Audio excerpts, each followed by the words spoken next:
Welcome back to the M3 podcast. We've been gone for a little while, and we're back. So we're trying to figure out how to do this again. We're like 190. Oh man, I actually don't know. I also don't know how long it's been since our last episode. So maybe one of our loyal fans can let us know down below. Yeah, someone is always key to dog on us with one of those stats. But we were knocking on the door at 200, then kind of went ghost mode on everyone. So a lot has taken place in the last, 6 months or so. Did I say that kind of roughly from last time? I think you can say a lot has happened in the last month, 3 months, 6 months. I mean, I think you can pretty much pick a window. Life's pretty fast right now. Yes, it is. Yeah, I'm starting to think it actually just keeps speeding up. It does. I've had a lot of elderly people tell me that. They said, like, life just keeps getting faster and faster, and I'm starting to believe it. Was it Adam who told you that? Ooh, he went straight shot at Adam first 3 minutes in. It was low-hanging fruit, and I was waiting for one of you guys to say that joke about me when you said the elderly, so I was just ready to go. I should have targeted him with that. I thought you would. But, all right, where do we start? I would. You just talked about there's been so much going on. That's what I was, where do we start on that list? I said, 6 months. You said, 1 or 3. She threw out a lot of different numbers. That was a lot of different numbers. So the way it all started was actually... So I was born at North Kansas City Hospital. Speaking of births, though. Yeah, speaking of which. That's a good place to start. You can announce. Yeah, we could actually start that I was going to finish off 25 and then go into 26. So end of 2025, Mess and I did find out that we're expecting our first, and something I've dreamed of for a long time, and I think that's what a lot of my life shift has taken place right now. I'm going to give a shout out to Ty Thorne. That I remember speaking to Ty, and he told me, he goes, "You're a really, really driven person and very highly motivated." And he goes, "And I'm going to tell you one thing." He goes, "When you have children," he goes, "you're going to find a whole nother gear that you didn't know existed." And I was like, "Yeah, sure, okay." And I have a lot of respect for Ty. And I know exactly what he's talking about now. And Rick, you can probably touch on this too. But I feel like it does just unlock something that my time horizon and my future and what I've always thought about has been something that I see. And this has all of a sudden opened up a time horizon way outside of my lifespan. If that makes sense. So I'm curious to hear, Rick, how that shifts even more after the baby is here. Yeah, so for me, the first thing it did was I almost feel like it unlocks a different part of your heart. I didn't even think I was able to love something like that. Obviously, I love my wife. We've been together since, I've had a crush on her since 3rd grade. We've been together since junior year of high school. But it's just totally different. A lot of people say that their kids are their purpose, and it kind of sounds a little bit corny. But it's literally I think it's the purpose as to why we're here in the first place, is to recreate, have kids, and raise families. It gives a purpose to literally the most nuanced, boring moments even. You could just be sitting at home on a Tuesday, and now you're not just sitting at home on a Tuesday anymore. You're creating the memories that kid's going to have their entire life. And it changes the way that you look at the next 10 to 20 years. Because I've always had goals as far as a nicer house or nicer car or something, but I didn't really conceptualize what else to think about necessarily. It's that was the only milestone that I could put out there for myself. And now it's just experiencing life with your family that you're raising is, from what I've understood so far, kind of the point of all of it. Yeah, I've taken this shift to that as Masson, as I found out she was pregnant, but it was already a shift was already kind of happening before. And we moved into our new house in October. I feel for so long I've chased things. I've chased that there was something out there that I was going to find unlock another level of happiness. And I thought there was some material item, and I got the brand new 2025 Range Rover, and it was and I had the new Vet, I had the new Benz, I had all these things, and I thought something was, going to all of a sudden come out of nowhere, that I was going to find all this enjoyment. And I just lost all, I don't know what the word would be, lust or ether. There's no dopamine hit off any of that stuff anymore. And once we moved into our new house, and it was I told Mass, I was I just enjoy being here with you. And I'm I finally got to the understanding that I was like, it doesn't matter where we are. And I think a lot of people talk about like true happiness and true like fulfillment. And it's like the first time in my life that I feel like truly happy in every moment. And I'm so excited for this like next chapter to come.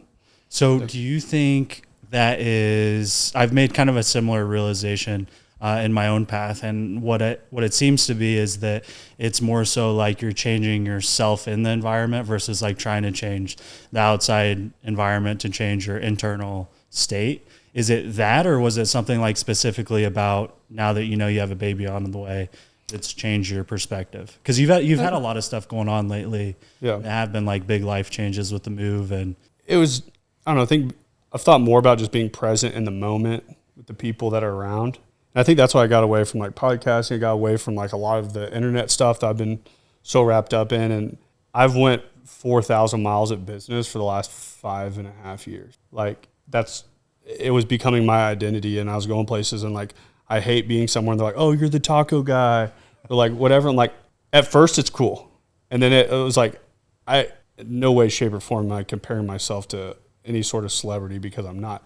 But it's like, I see why they get to a state where they don't like to go out and like conversate with all these people, like not in a bad way, but there's a value in your time and your peace of like your space. And I think the biggest thing with the move was this second building that has the home gym and has the office down here, that this is like the first time I've had my space since I was like growing up and we had our barn. And I think I've came to enjoy being by myself again. Like, cause life, when it gets fast, you're just around people, and I'm like at social events, I'm at business events. I'm at the end of the year, I really also kind of gave up drinking for, not give it up, but just drink a lot less. So now I only drink like 1 day a week if I drink. And towards the end of the year, I really started looking at it. I was like, I'm drinking like 6-7 days a week. Not like drinking by myself, but just at events nonstop. And you don't realize in the moment how much that stuff creeps up on you, because I feel like for me, it all of a sudden like hits me at once, and I'm like, wow, like I've got to slow down for a little bit, because it just, there's always something going on, even more so for you recently, and especially over the last year. But it's easy not to realize that in the moment. And I think I got stuck in this where I was just I was stuck in a hamster wheel that I wasn't controlling anymore, and it just felt like I was being ripped every which direction, and it was like I was so reactive in everything, and it's not a great state to be in. But from the outside in, everyone's like, oh, Dane's got it fucking going on. Life's good. Like, and I'm like, I don't want to like a misconception of any point. Like, there was no like fault in my relationship with Madison, nothing like that. Like, she was my constant through all of it. But it was just, felt like I was floating in time. Yeah. And you can have good things going on, but still need to spend time with and on yourself. Right, yeah. Like that internal peace, no matter how good somebody has it. That's why you look at celebrities that everybody thinks they have it going on, and they hate themselves inside, or they're just so stressed out by all of the things that they have going on in their world. But people don't think about that. So it's not necessarily a negative thing. It's just focusing on yourself matters a lot when you're trying to develop yourself, but especially when you have all of the excuses to pull you out of that. Yeah, and I think we get caught up in so many of these business events and so many of these like charity things that we're at, and like it just gets so full that you don't have a second to slow down and just enjoy the ride. And it's like, that's what I feel like coming into 26, I've done a lot more of. I've said no to a lot of things. And I'm just like, I put no back in my vocabulary, and it's like, I'm going to prioritize the things that I want to do. And it's wild how everything's just like, I used to really enjoy podcasting. Like 25, I got to where it was like something I didn't enjoy anymore. Like, it felt like another thing. It was an inconvenience. It kind of felt like for a little bit we were just checking the boxes or going through the motions. Yeah. It was just another thing that we had to do, mainly because of our stubborn work ethic, and because we said we were going to do it was really the main reason that we just continued to plow through and not really look at where we were actually headed with it. Yeah.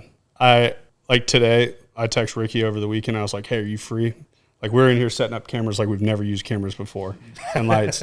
But I was like excited today for tonight. Like, just to chat about whatever's going on. Like, I feel like for so long, I feel like the podcast started shifting into this. It had to be business oriented. It had to be so much value add and X, Y, and Z. And it's like, when you're turned on 24/7 business wise, it gets really hard to figure out where that switch is to turn it off. And when you're going to these events, like, you always have to be turned on. You're always selling. You're always putting on a front. You're always like, I literally told Madison, like, it was probably like January time. I'm like, I'm fucking done wearing a sport coat. I was like, I'm so sick and tired of going to these things and having to dress up and be somebody that I'm not. Like, I'm just like done. I'm like, I'm going back to who I am.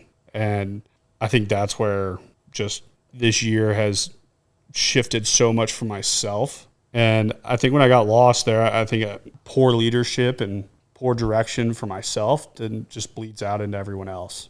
And it creates an environment that's not meant to be. And I do want to touch on closing the sales office on this too, because I feel like that was something that I held heavily on my back for a long time. And I think that was something that should have happened a lot earlier, but that could be our next topic.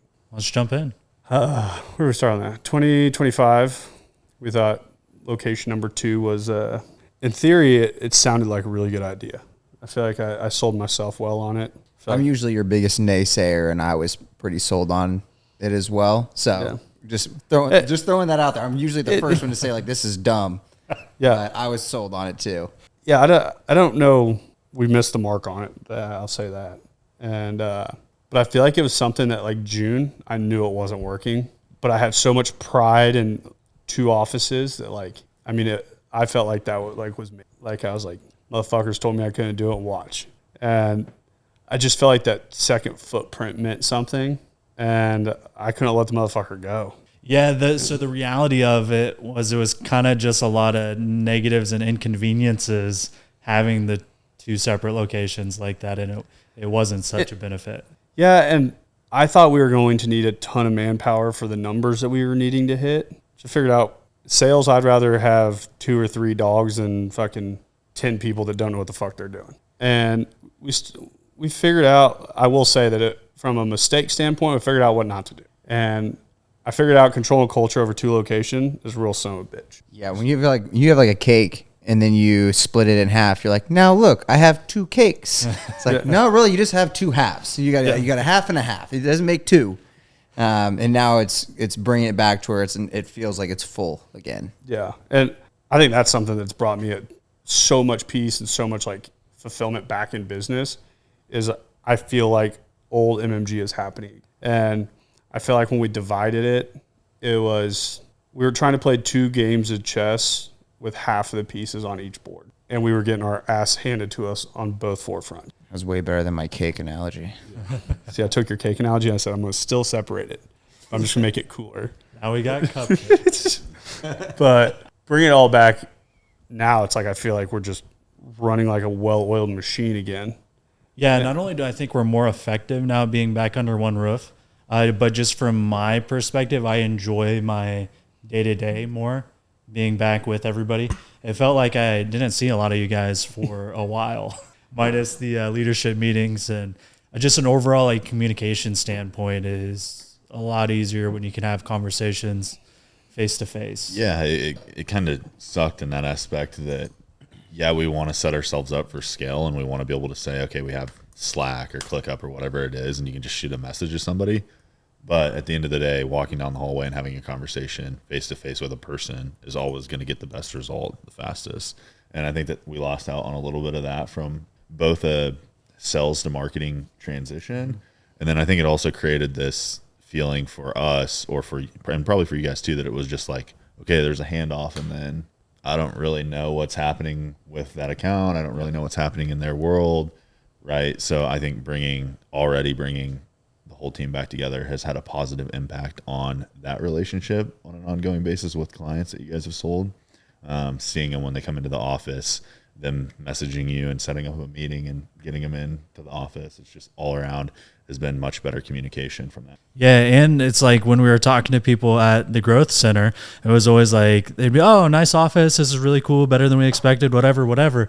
But we would kind of almost downplay it to agree, and it's like, oh no, wait until you see HQ. There's garage doors, there's barbershop, there's graffiti, and it's like we were totally even discounting the space at that point.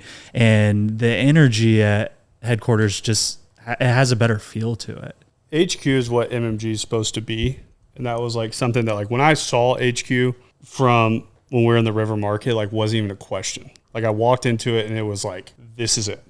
Like, I remember that, and I remember Dre's like, hey, bro, we don't need 2 offices. I'm like, I go, if $5,500 a month is what takes us down, we shouldn't be in business.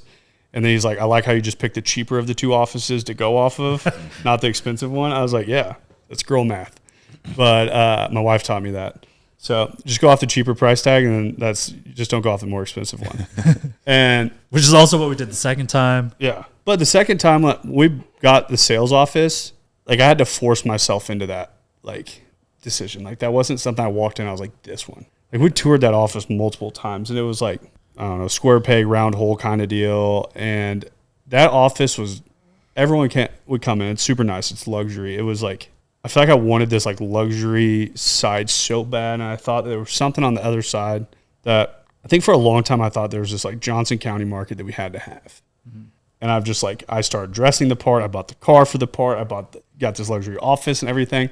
And I'm like, if this is what we have to be to get the business, I don't fucking want it. Like, we're going back to who we are. If we own all the fucking blue collar guys and all the white collar people fucking hate us, then fuck them. Don't care. Like, we're going to own our market. We're going to own it well. And that was just like, I don't know. I think that was 25. I was lost. I was lost in what our direction was. And I feel like it was the first time that the wavering of what MMG's vision was. Like, I think that's where I failed as a leader, was I'm supposed to have that crystal clear. Getting back to HQ, I feel like I've gotten my vision back. Yeah. Yeah, and having the people together, the people matter more than the space at the end of the day. So it was the same in the river market, same in the basement. It's like that's what MMG was meant to be, was just people around each other, not separating them out. And I don't know if maybe I've just like tried to train myself to look at it this way enough that this is my natural outlook, but I really don't see it as a failure. Like, we tried something that didn't work, and now we know even more that it makes sense to have us in one office. So I'm fine with identifying something that it failed. I don't look at it doesn't slow us down, it doesn't stop us. Like, we learned a way not to do something. So there's always a value in that. Was it like a $500,000-$600,000 mistake? Yeah. So it was costly, but I think it was just drug on too long. I think there was a spot where I identified that it didn't work. And I think that's what I'm most disappointed in myself for, is that I let it go too long. The delay between, hey, I know there's a problem here, and actually doing something to fix it. Yeah. But it's also something I've had to work on as a business owner more, is like, there's times when I know people aren't right. There's people that have rode the train and they should have been off of it a lot earlier. And I think that's like just something as a company we have to get better at, is we know someone or something's not right, fix it instead of letting it ride a course to a spot where we then end up in a reactive state of what we're doing. So, yeah, that's business and personal life as well. For sure. But no, I enjoy going into HQ every morning. Like, there for quite a while, like when we were going into the sales office, my drive into work wasn't even the same. Like, I just drove into work. I was kind of like, like, what do I got today? And now it's like I'm back to like driving into work like pumped. Like, I get to work way earlier now. Like, I enjoy going in so much more. And I think that gravitates, and I think everyone sees that, and energy is contagious. And I don't think Alex really liked being at the sales office either. So we didn't like Alex being at the sales. There you go. See? No one liked it. Or Rick. Yeah. Man, if you did want to lock in, though, there were less distractions over there. Much easier to lock in, but a little too easy was the problem. A little too easy to get isolated. You know, they also put people in concealed rooms in insane asylums. Is this Dre's part of the podcast? Yeah. So, well, that's kind of what the sales office felt like to me sometimes. The interesting thing about that, though, is people also pay to do like sensory deprivation tanks. It's just how long are you in there? It's like if it's just for a little bit, it's kind of nice and relaxing. If it's all the time, then it's a little bit I did one different. of those, hated it. You weren't a fan of it? No. What part? You don't seem like you'd like. Well, one, the place I went to, super sketch. Two, do the water, they make it like it's, I don't know, some astronomical amount of like salt in it. Yeah. Which is what makes you float. And I got that in my eyes. Oh. And not fun. And then it's like pitch black in there and you can't find fucking anything. So kind of complete disaster. Yeah. I just chalked that up as, because I was under the impression that I was like, if I go to this and it's cool, I'm going to buy one for my house. Didn't like it. Don't have one. And I did with Masson, so we like floated into each other a lot. Oh, wow. Yeah, that could be a little distracting. The salt and I would certainly ruin it, especially if it happened early. I don't know how you would come back from that. Probably about within 5 minutes. Yeah, it's not like you can wash it out because it's just salt water. So yeah, I won't be paying to do that again. But what else has happened? Was that it? Tokens have taken over all the credits. Yeah. Yeah, we have AI is still around. yeah, still here. I know it's a top subject in 2026, AI. What was it? Get with it or get hit by it? Get hit with it. Something like that. Fuck that up. Get with it or get hit with it. Get with That it or sounds get better. hit by it. If we're gonna rip a reel off that, use Alex's. Yeah. Why is he so statement or a confused? question? But no, I think we've done a lot AI wise. I feel like the learning curve with it, it's so great that the amount of opportunity that's coming in the next 3 years, I say 3 years like that's a long time, but I think we're still probably 5 to 10 years out from like people adopting it to use it.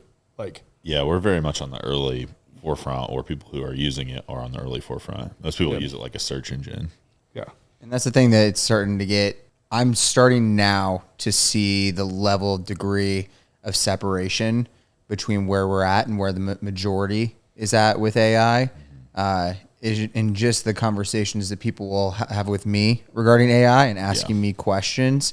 And they're like, is AI capable of doing this? And I'm like, it was capable of doing that from day one inception. Yeah. Like Can it help me with my homework?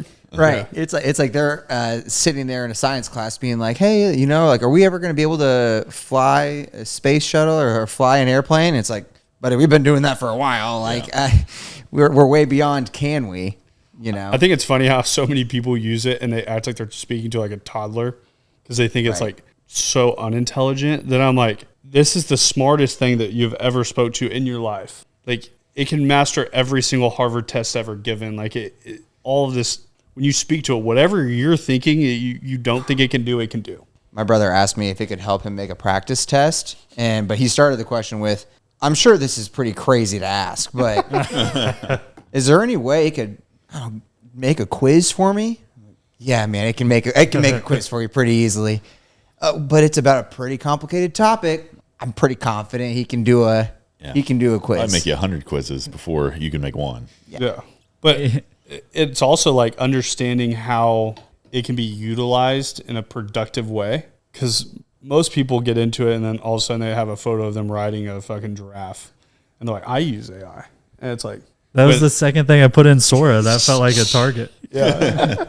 But Sora's no longer a thing. Yeah, RIP. That was short lived. it's gone. Yeah, that was short-lived. They shut it down. Yeah. The video creation side of AI, I have my own opinion. That's what it is an opinion of what AI looks like in a social world. Because I don't think AI content is being adopted super well. People still like people. Like, I see a lot of these, AI podcast clips that look well done, but you can still tell it's AI. And the view rate's not there. People follow, when we talk about the Hermosis of the world, we talk about the Andy Frisells, we follow who the person is, and that's why they have value. To where a lot of this AI, just some like random ass dude shows up on my page. It's great for short form content, but it's not there for long form content yet, where you need the personality behind it. Yeah, I think in the ad forefront, if you're like, hey, this is what product is, this is what service is, like, I think there's a world for that. I think a big organic following or like big movement behind it, I just don't see that side yet, if that makes sense. I see the use of it from at forefront. Like, are you talking right now there could be a personal brand that builds a big following and a lot of people care about what they have to say? If this was like just a totally AI generated content figure, it's probably not going to gain that same type of traction over time. Or at least there haven't been any cases of that yet. Yeah. The only thing I'd say with probably close case was what's those, any older generation people are watching this, they're probably going to think we're on drugs. But what was the fruits and vegetables and shit on TikTok? I don't. Videos?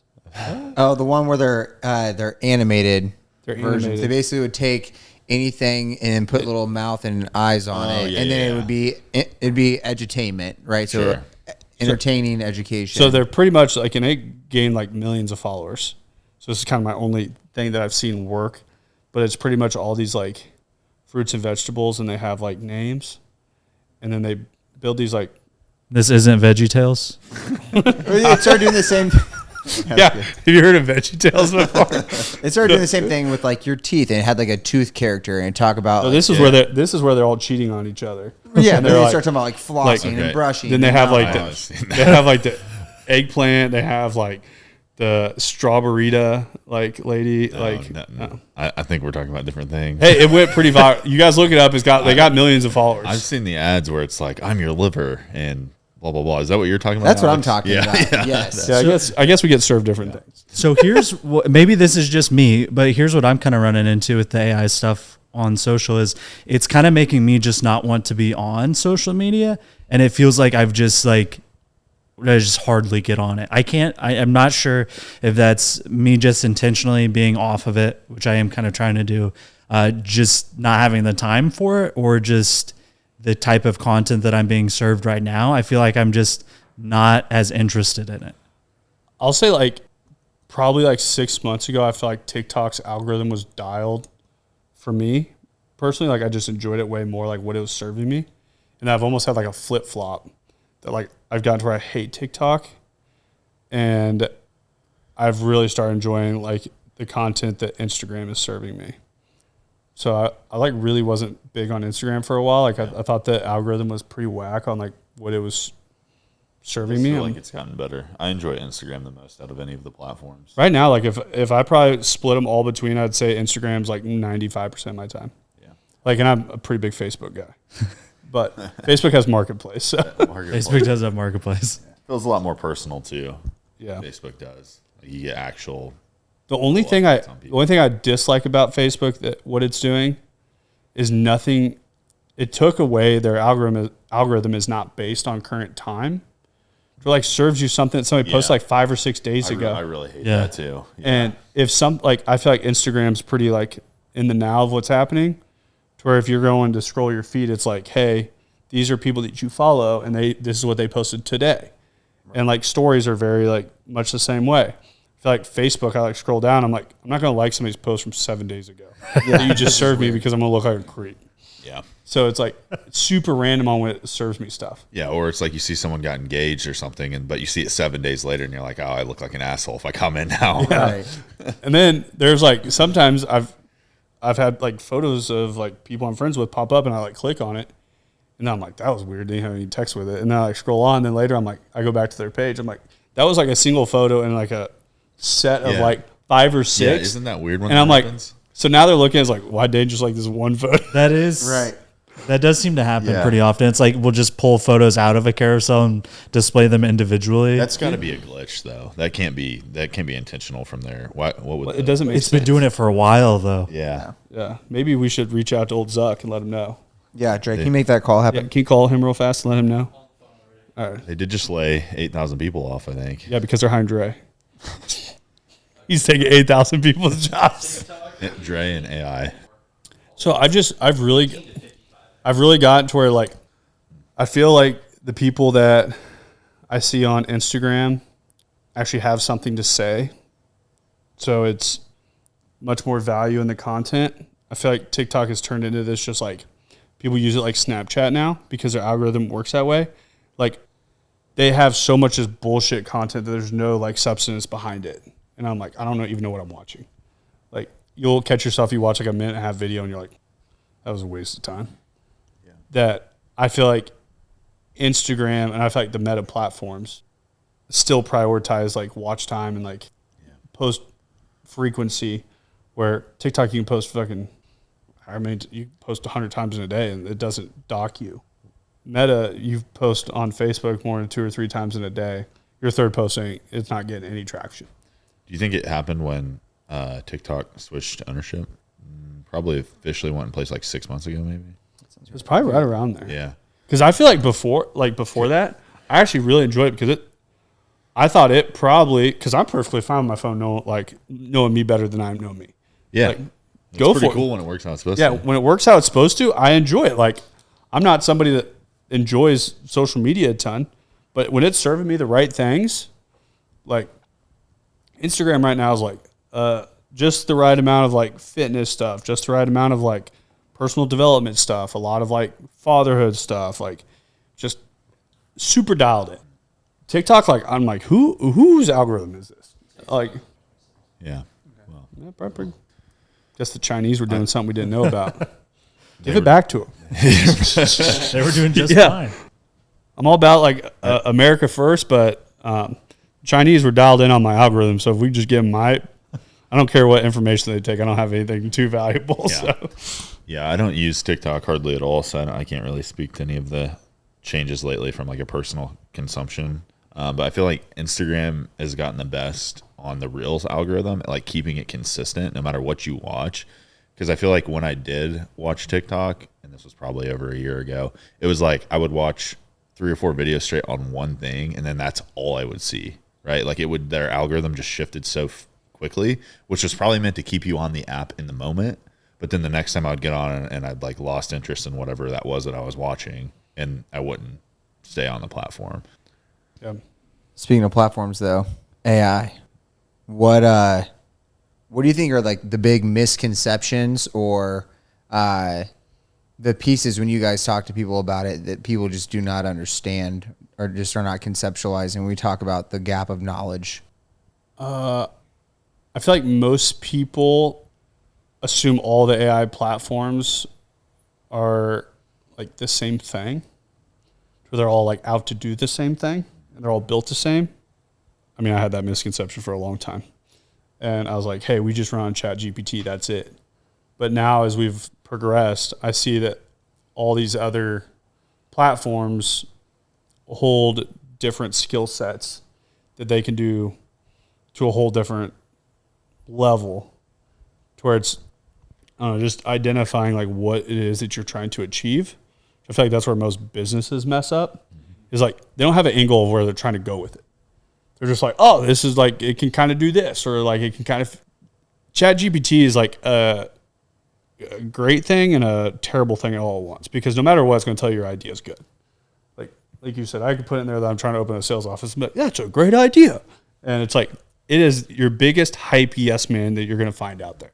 Unless you gear them up to not do that. Unless you have that. But even then, there's so many people that don't know that that's even an option to customize the way that you get responses. Yeah, so many people put it in a box before they even, it's like playing with a toy that you don't even take out of the box. You don't know what it can do. You didn't read the instructions. Like, they don't have any idea the capabilities that it has, to the point that they assume it can only do this, so they're only going to get that result out of it.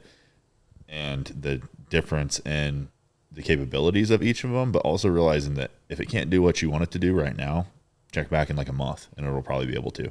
Like 24 hours. Image generation. Yeah.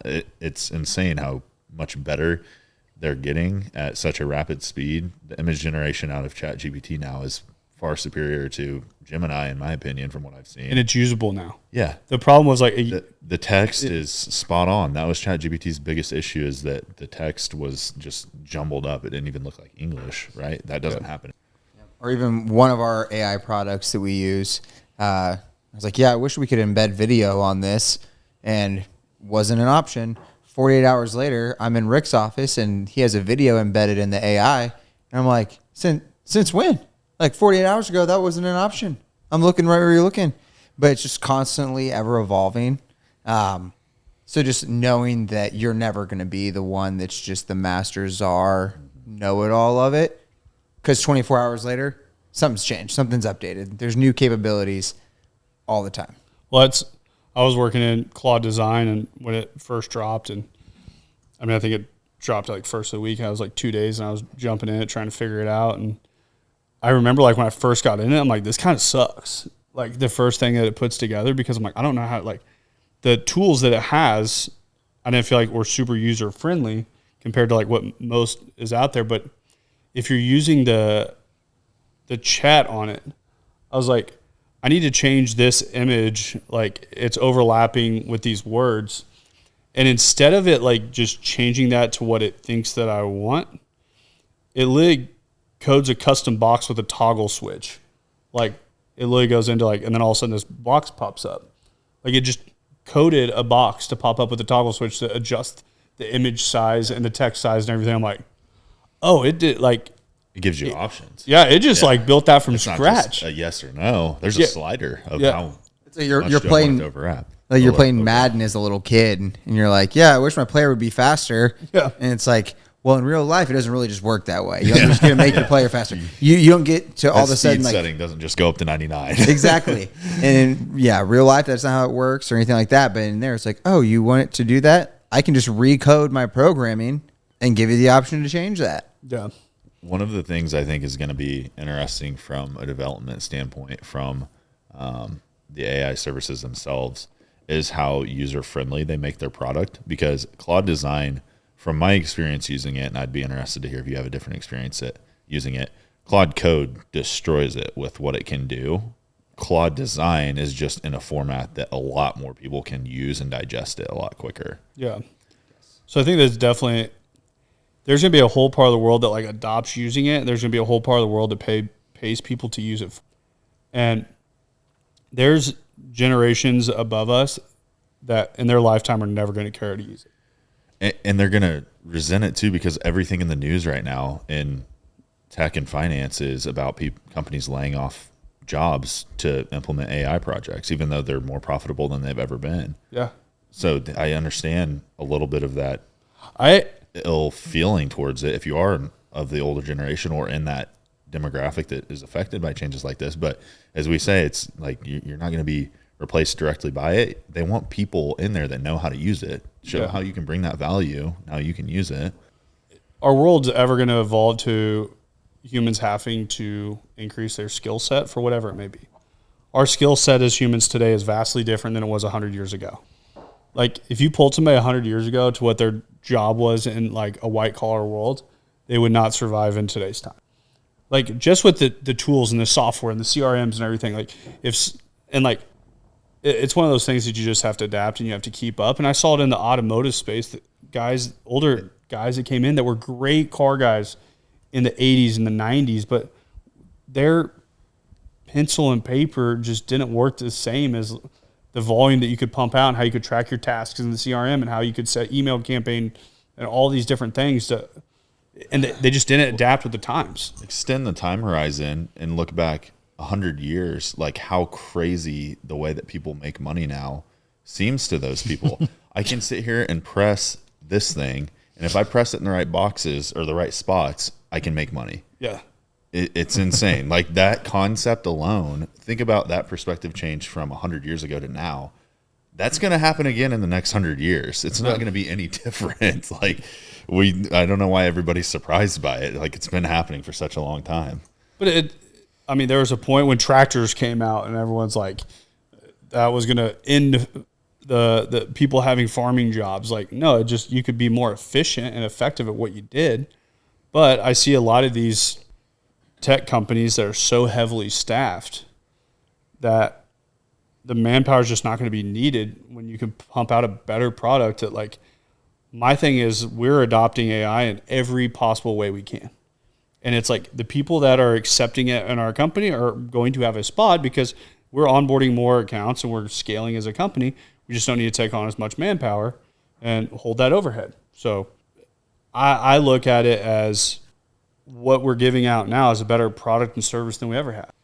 To where now we have this guy sitting here that's aced every Harvard test out there that's getting to help outline all of our stuff and help do all this. Like that guy came in to hire him. I don't think we could probably afford to pay for him. And now all of a sudden we said, hey, you can have for $200 a month. I'm like, how many can I get?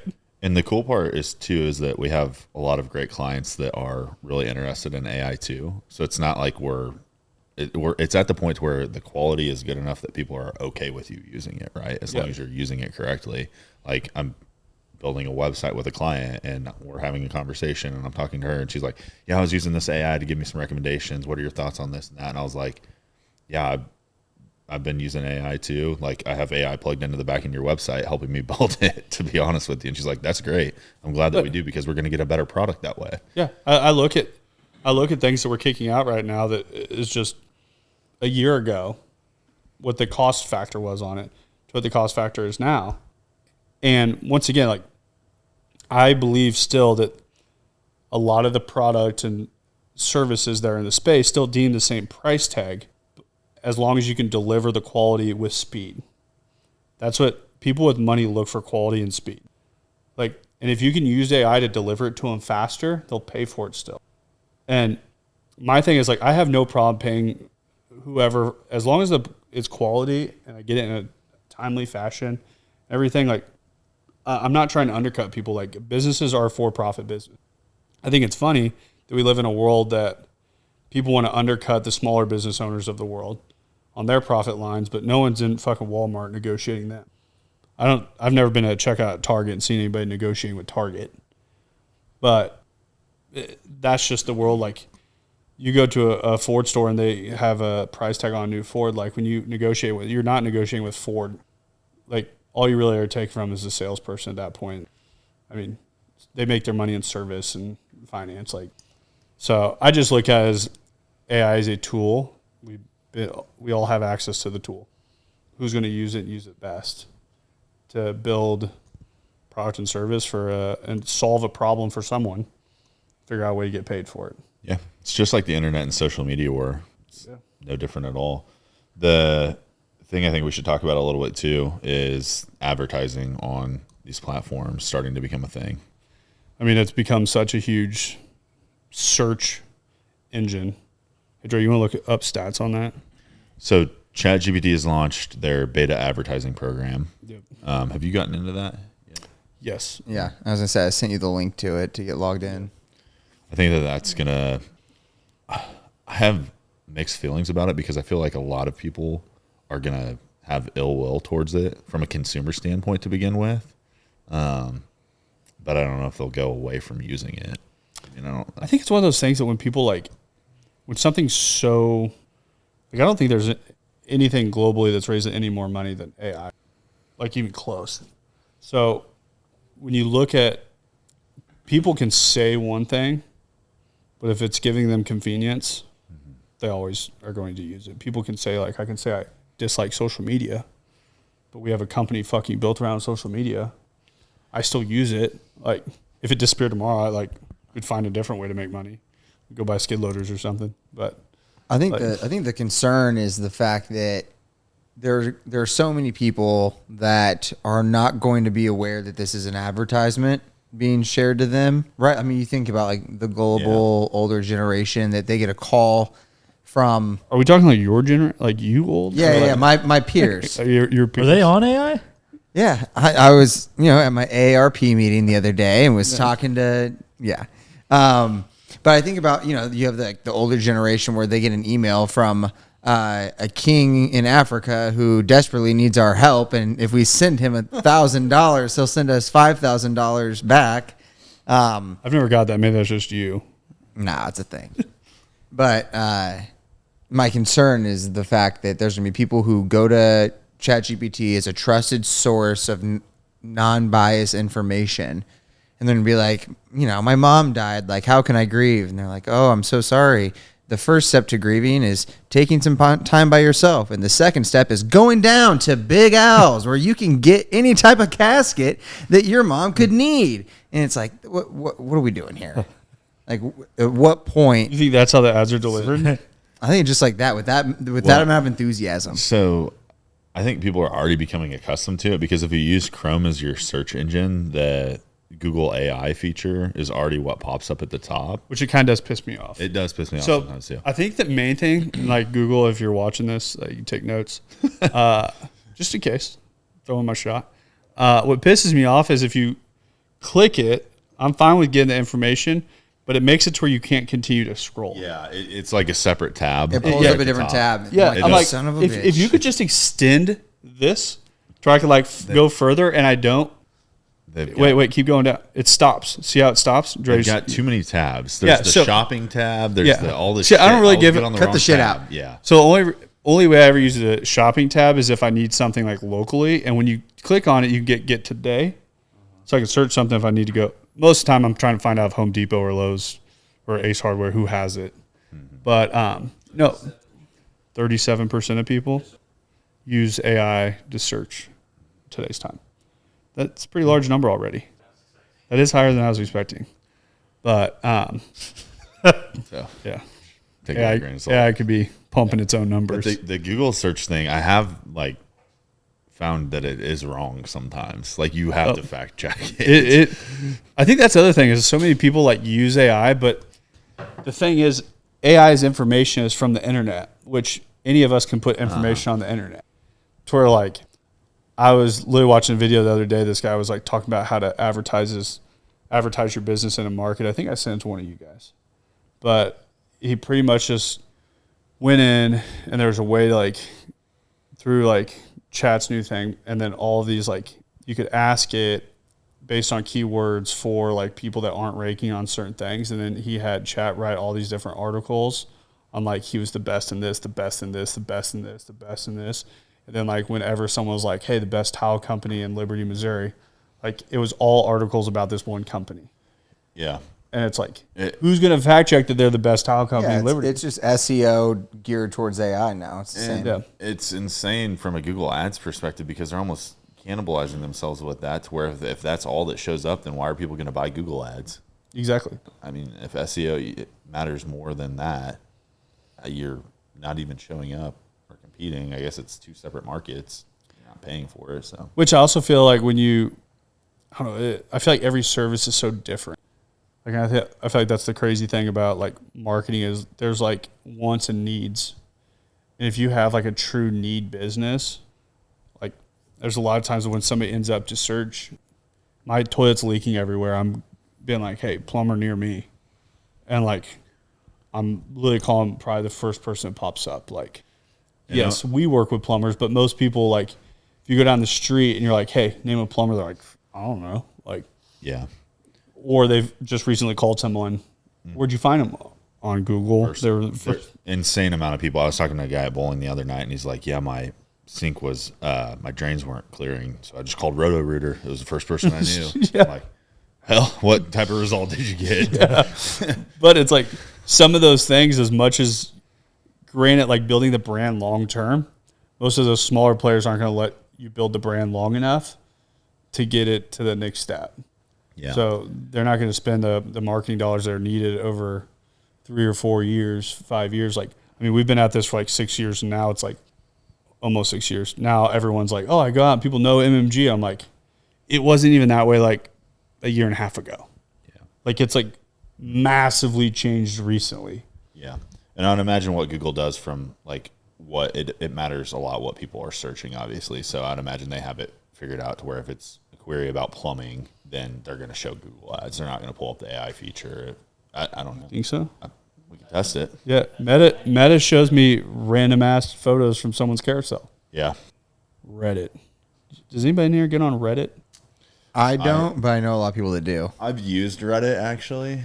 I used to search for very specific stuff. But that's Like, why it's okay, great. Whoa, I need to know sounds about- weird. Okay, I need to know about Delta Flight 214 to Rome. You know, is it usually late? Has anybody had a bad experience on this? Is it on time? Then I always thought for some Reddit was reason- kind of like sketchy for like XXX kind of stuff. Oh no, it's for people that are in very specific niche topics or industries or Yes. whatever it might be, and that's why it's actually a good source. Is that it's completely crowdsourced information. That's why I don't trust it. What motocross All thing of were you the above, talking I about think. with Dylan, Dylan this morning? Supercross? Yeah.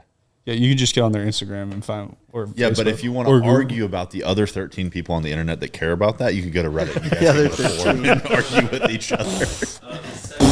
Hey, how many followers does Hey Deegan have? Can you pull that up real fast just so we can let Logan know that there are people that have interest in Supercross and That motocross? was a good explanation of Yeah, here, Reddit, no. though.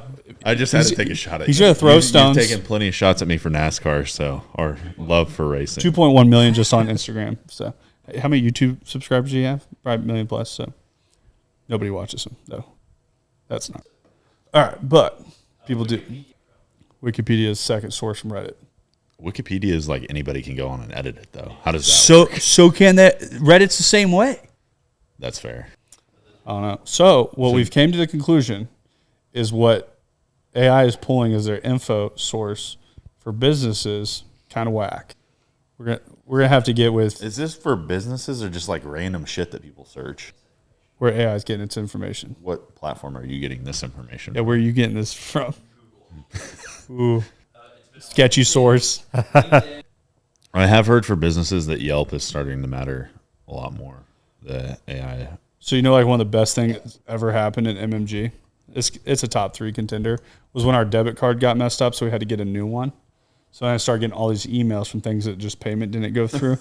I was like, all these things I started getting like, oh, your payment didn't go through. Yelp was one of them that we've been paying for since like we opened MMG, and I paid like a Yelp premium or something. Of course. So it popped up and I was like, Only the best. yeah. Anytime you get like a 3 option thing, I just pick the top one. Oh, it's got to be best. Got to be best. And yeah, so I didn't renew it. I just let that sit out in the ether, and Yelp's unpaid. I feel like Yelp is the only good when people really want to bitch, because like I think that's all people use it for. It's super easy to leave someone a good Google review, but it's like, no, I'm not going to go to any other platforms. I'm not going to do Maps or Yelp or any other shit. How many places did you leave that guy in Colorado Google reviews? When Dude, I don't leave very many reviews. You have to like go out of your way to piss me off to leave a review, but I left a review everywhere I could get on to leave that guy a review. Yeah, I've left good reviews. On Yelp? Not on Yelp. No. My point. No, that dude was an asshole. Like that dude, there's my biggest pet peeve like out there is when men are like really rude to female. Like I don't know if that makes people feel big or like I don't understand it. Well, I think it comes along with people just taking their positions way too seriously and thinking that a position or a title gives them a ton of authority. The dude was a fucking hostess. Kind of people kind of suck. Dude was a hostess. Yeah. So yeah, I don't know. The fact that he just got time on our podcast. Is there anything else? What else were we covering? Those are the big changes in AI. Got a child on the way. New house. All right. Well, we hit some past. We've got a little bit of present, and what's future? I don't know. I'm taking the month of August off, so somewhere that's when the babies do. It's already May. We are screaming through 2026. I don't know if anybody else feels like that. It does kind of feel like it just time's like disappeared, going fast. I'd say operationally just focused on getting back to the basics of developing the right people and putting the right people in the right seats and investing in them long term has been a lot of what it feels like I've been focused on, at least over the past quarter or the beginning of the year. I think it feels good to be getting back to an intentional standpoint to where we know we're not where we want to be, but we know the right way to get there, and we're taking the time to put those steps and systems in place and pour into people. So I'd say that's probably the future of the rest of the year, at least for us on the marketing side. Yeah, I will say that I was on a trip, and I've read Traction, which goes over like EOS, your entrepreneurial operating system, and I've taken bits and pieces of it over and over, but we've never went to like L10 meetings. We've never went to one-on-one like leadership mentoring. And there was they actually came out with a book. There's multiple books off of Traction, but one of them is called Visionary, and it was given to me, and it was actually from an EOS implementer. So there's people that work for with the whole group that did Traction. So Gino Wickman's the guy that wrote it, but I got this book Visionary, and I read it on one of my trips, and I don't think I've had a book that just directly like spoke to me the whole entire time. Like I read my books and listen to them on audio like together, and I was literally like listening to this, and I'm like, this is a person sitting right in front of me telling me all the things I'm fucking up. Like just one thing after another. And it's like, you probably feel this way. And I'm like, yeah, I do feel that way. And it was just the most wild, like out of body experience going through that. And like, normally when I read a book over a couple weeks now. I finished this book in 72 hours, and like, it's a decent sized book. And I've even started listening to it again. But it talks about, I think kind of what happened last year was like MMG was like hit a spot where I kind of moved myself out of the day-to-day operations. And in the book they call it being like taken out to pasture, when you've done all the different roles and then all of a sudden you don't really have a role anymore. So then I just kind of sat over in the sales office and dwelled on myself and didn't know what to do. So it's like becoming intentional again on like, what is my job, and is that vision clear to people? Are we on the right pathway? And am I helping grow the next level of leaders in the company? What do our L10 meetings look like? Are our rocks placed? Are we hitting our metrics? Like, just getting really intentional with what business looks like. So that was a huge deal for me. And I think it's those like super basic things that you get away from doing when things get really busy. It's really important that you never waver on those. So it's no matter what, those things still have to. I think we've veered away from, at points, like we've veered away from this. We've veered away from our content and a lot of things that we should be more disciplined on. So it's finding that discipline in everything. Yeah, I think you talk about like just you feel good, you feel freedom, and it's because I would say that most of the leadership, if not all, would agree with you, because when you actually know what the scoreboard is, you know if you're on the right path or not. If you're constantly wondering like, am I doing the right thing? Am I working on the right things? Like, I don't know how they're keeping score around here, versus, hey, I know I need to be focused all my efforts on these 3 things, these 4 things. You know, this is how many points or percentages or whatever it is that I need to be at to be in good standing or not in good standing. I think that you can just have a lot more freedom in where you work when you have that type of structure, because at the end of the day, you know if you're doing a good job or you're doing a bad job. And that's where I think that like I talk to people a lot about like structure actually creates a sense of freedom, because there's no ambiguity anymore. You don't feel like you're living in a gray area. You either know, hey, I know my expectation is set X number of calls and set X number of meetings to set X number of closes. If I don't have those numbers, I'm behind. It's either yes, no, good, bad, right, wrong. I think for a long time I thought putting a box around someone was a bad thing, in the sense of I wanted people to flex in kind of whatever direction that they wanted. And I think having that unclear direction for them has yielded a lot of our issues. I think building a lot more of that clarity, where I just look at, as everyone in here, like, I mean, our problem with the sales office was there's no clarity. Like, I look back and I'm like, what that taught me was like, if there's not clarity on what every single person is supposed to do and why they're supposed to be doing it, that led to our downfall with it. Yeah, it's like we always make the sports analogy. If you have a sports team and they don't have their positions assigned, and you can practice all you want, but if everybody's just going out there game day and grabbing whichever jersey they want to throw on, it's not going to go very well. Yeah, and that's like what we're doing, and we're doing it across all departments. Like, I was really reading that book, and it was talking about like clarity of roles. Like, you should be able to look at everyone on your leadership team and like to a T be like, this is what your job entails. I'm like literally on the plane listening to this, and I'm like, yes, I know nobody has any clarity in what they're doing. Thank you for slapping me with another thing that I'm doing wrong. But it was just like one thing after another. And I came back from that trip like on a rampage.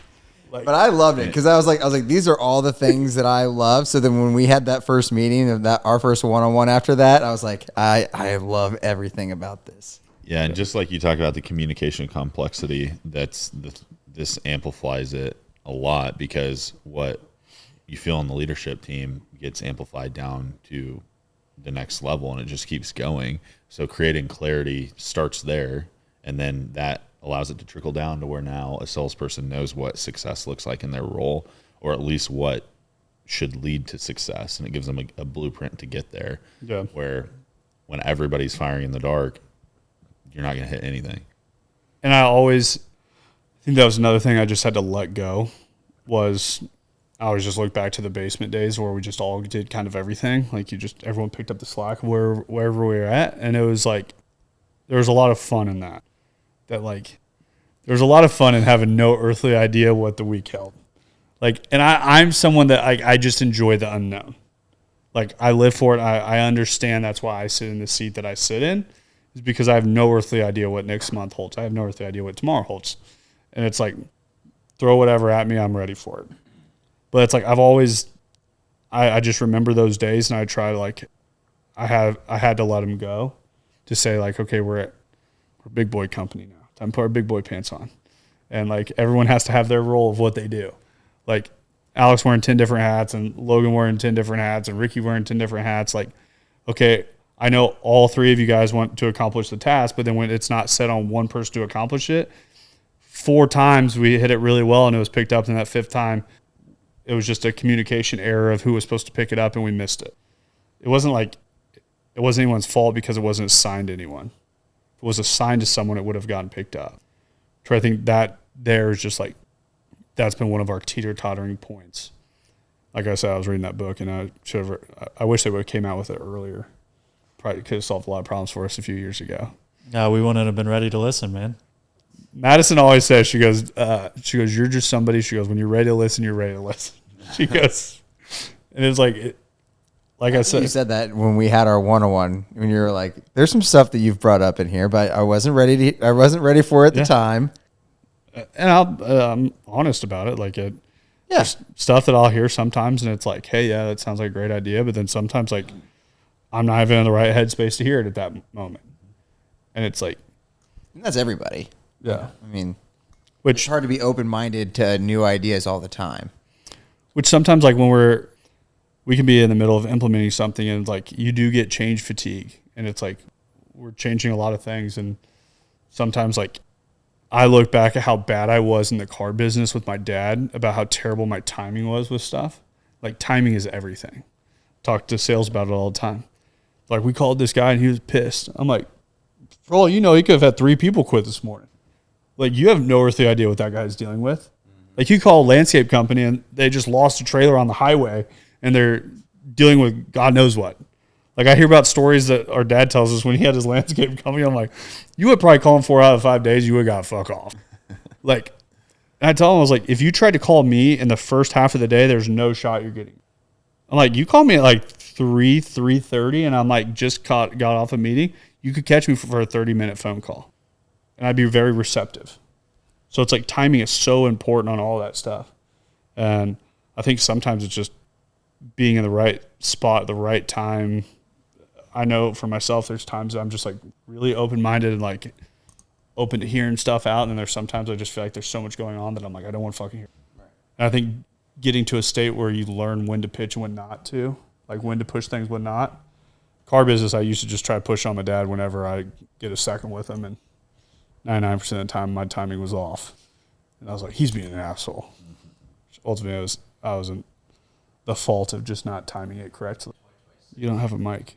The question was, for the remainder of 2026, what should someone in each of our shoes focus on?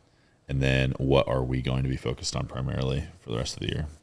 Yeah, I am focused on continuing to help develop our sales processes and the team that we do have.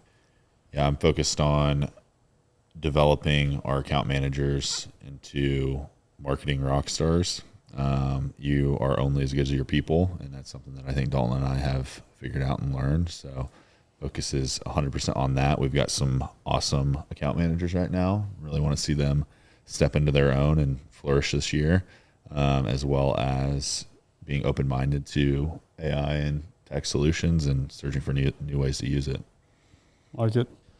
Yeah, I think that mine's a little counterintuitive. I would like to say that the company diversifies and amplifies what it's capable of doing while also simplifying how we do it, giving us more capability and opportunity while making it easier for everyone in the company to execute on those things. So kind of teeter-totter there, but I think that'd be an ideal end of 2026. Rest of 26 is going to look a lot different for me. I've put the reins of the company in the right people's hands. So I feel confident in that I come in, I make sure the vision's where it's supposed to be, and we'll keep pushing that in the right direction. But I get to start a new chapter of my life. So that's where all my efforts will be. We're super excited for you, man. I've had a lot of really exciting things in my life, and I've never been so excited for something. And it's, believe it or not, going to be even better than you think it will be. If that's possible. So Madison's told me since she's gotten pregnant, I've gotten more emotional. So I don't know how the fuck that happened. But no, it's really, really excited for the second half of the year. And it's like I feel so confident in going into it because of what's built around me that I've waited for this spot so I could enjoy it the way it's supposed to. So that's 2026, second half of it. I'm not going to be, business will go where it's supposed to. My efforts are going to be at home. We've got it. Well, we're back. The podcast is back. We'll figure out how to get more episodes on. And, but that's the M3 podcast. Thanks for joining the MMG squad. Peace. Really fucking butchered into that one. Thanks for listening to the M3 Podcast. Be sure to subscribe so you don't miss the next episode. Want to learn more? Check us out on Instagram at Moss Marketing Group, on Facebook at Moss Marketing 58, or on our website at mossmarketinggroup.com.